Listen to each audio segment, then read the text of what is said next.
인천공항으로 가는 시외버스가 인기입니다. 리무진 업체의 독점권에 가로막혔던 이용자들의 선택권이 확대되고 있습니다. 정치권의 시계추가 벌써부터 내년 지방선거를 가리키고 있습니다. 출마 예정자들이 당원 모집에 나서는 등 물밑 경쟁이 치열합니다. 전 세계를 무대로 활동하는 한민족 여성 리더들이 모인 세계 한민족 여성 네트워크 대회가 군산에서 개막했습니다. 여러분 안녕하십니까. 전북권 뉴스입니다. 경쟁 체제로 바뀐 인천공항 노선에 시외버스가 인기입니다. 값도 싼 데다 도착도 빨라 평일에도 예약이 힘들 정도입니다. 아직 운행 횟수가 적어 좌석난이 심한데요. 내년부터는 운행 차량도 늘어납니다. 박찬익 기자의 보도입니다. 전주 시외버스 터미널에서 인천공항으로 가는 시외버스입니다. 28개 좌석이 빈자리가 없을 정도로 꽉 찼습니다. 평일인데도 8차례 운행 중 2대나 하루 전에 매진됐을 정도로 인기입니다. 가격도 싸고 인천공항 직통으로 가고 여기 새 거라서 전 자리도 더 편하더라고요. 이 인천공항행 시외버스는 임실에서 출발해 전주를 거쳐가는데 1년 전 재개통 뒤 현재까지 10만 명이 이용했습니다. 정읍에서 출발해 이곳 혁신도시를 경유하는 공항버스는 이용객이 점차 늘고 있습니다.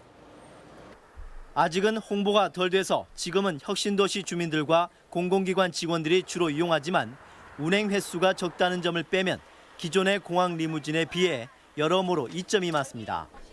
우선 전주와 혁신도시의 공항버스 모두 승차 요금이 6천 원가량 싼데도 차량은 리무진과 같으면서 오히려 1시간 더 빨리 인천공항에 도착할 수 있기 때문입니다. 인천공항행 시외버스는 내년에 증차됩니다. 만석이 돼서 승차를 못하고 가시는 분들이 많이 있습니다. 그래서 승객들 불편을 해소하는 차원에서 오랜 기간 리무진 업체의 독점권에 가로막혔던 공항 이용자의 선택권이 시외버스 덕분에 확대되고 있습니다. MBC 뉴스 박찬익입니다. 내년 지방선거가 아직 9개월이나 남았지만 정치권은 벌써 달아오르고 있습니다. 중앙당의 공천 기준이 윤곽을 드러내면서 경선에 대비한 당원 모집 경쟁이 치열합니다. 이종휴 기자입니다.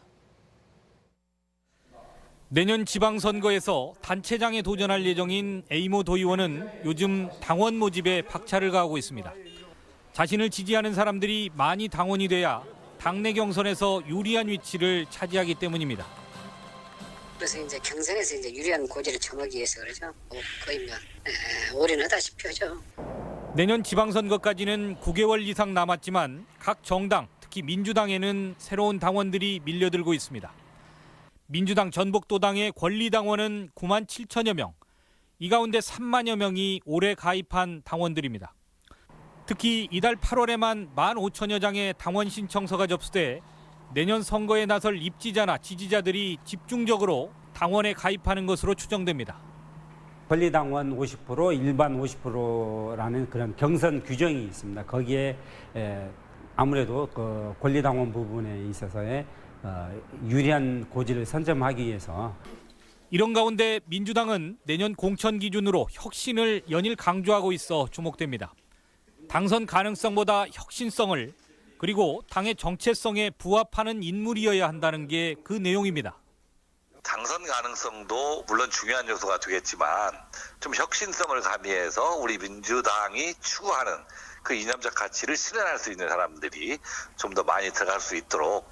민주당은 이번 주 지방선거 기획단을 구성해 운영에 들어갔으며 이후 선거대책본부로 전환하고 후보 자격심사위원회 구성 등 연말까지 선거 체제에 들어간다는 방침입니다.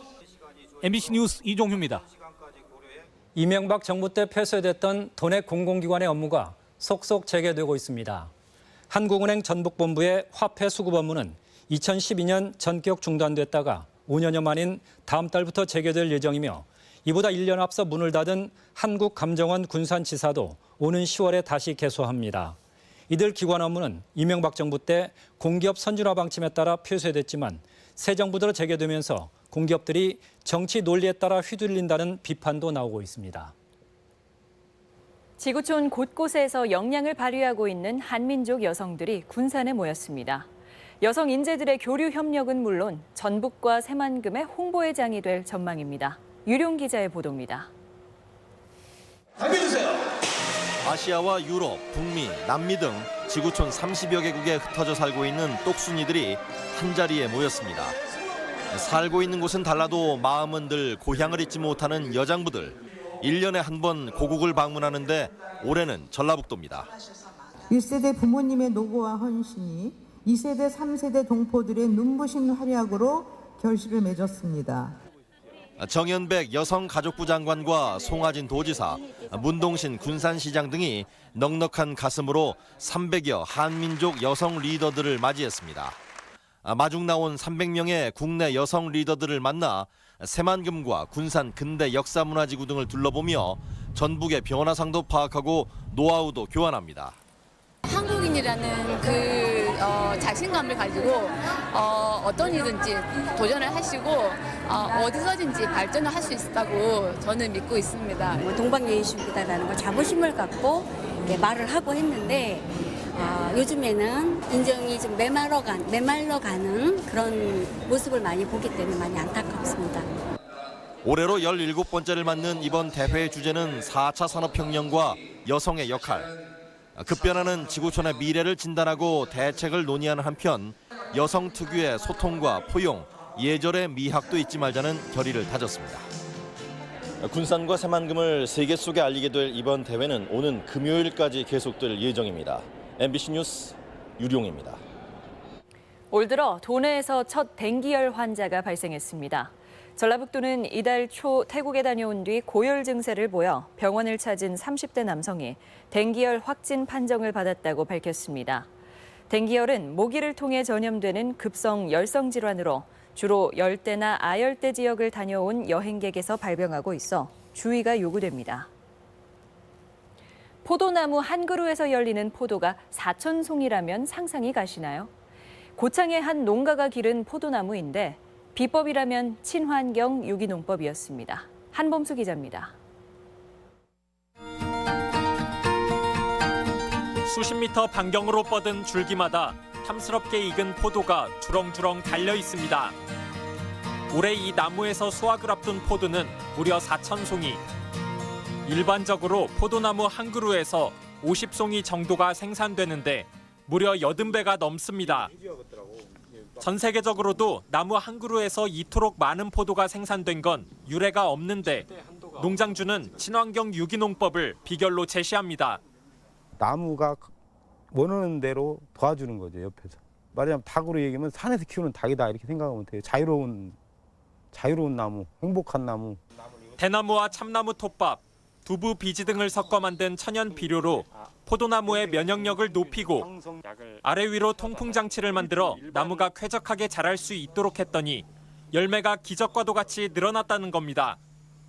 이 농장에서 자라는 20여 그루의 포도나무 전부 수확량이 1,000송이가 넘는데 시중에서 접할 수 없었던 맛과 향을 찾아 전국 각지에서 관광객이 몰려올 정도입니다.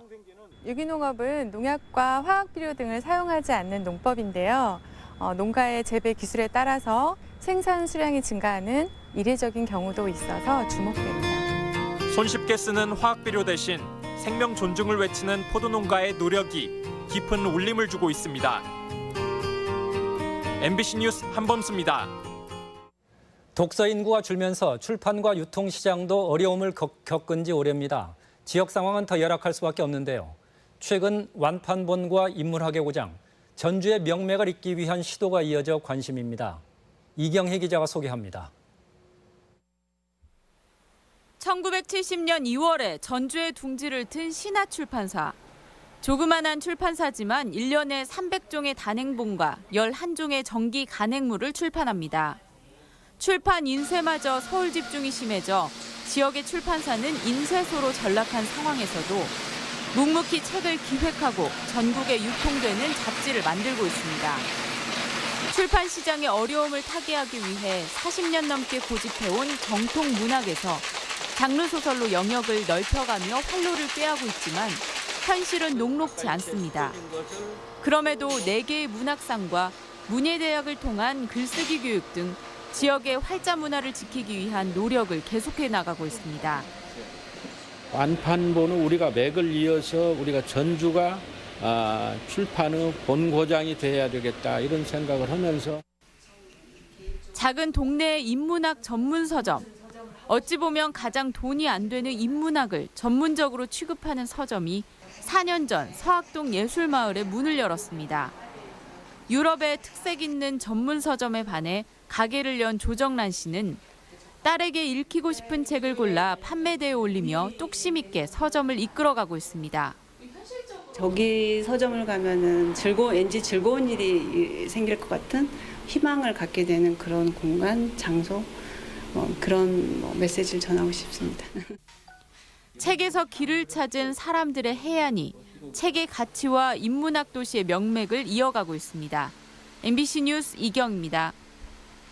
전주 완산경찰서는 지난 5일 새벽 원룸에서 여성을 폭행한 혐의로 조사를 받아온 국민의당 김광수 의원을 혐의 없음 의견으로 검찰에 송치했다고 밝혔습니다. 경찰은 50대 여성이 폭행 사실을 일관되게 부인하고 자해를 말리려다 흉기에 다쳤다는 김 의원 진술과 현장 상황이 일치해 이같이 결론 내렸다고 밝혔습니다. 노동조합에 가입했다는 이유로 직원들을 차별한 버스 회사 대표가 검찰에 송치됐습니다. 고용노동부 전주지청은 노동조합과 노동관계 조정법 위반 혐의로 전주 모 버스 회사 대표 김모 씨를 기소 의견으로 검찰에 송치했습니다. 지금까지 전북권 뉴스였습니다.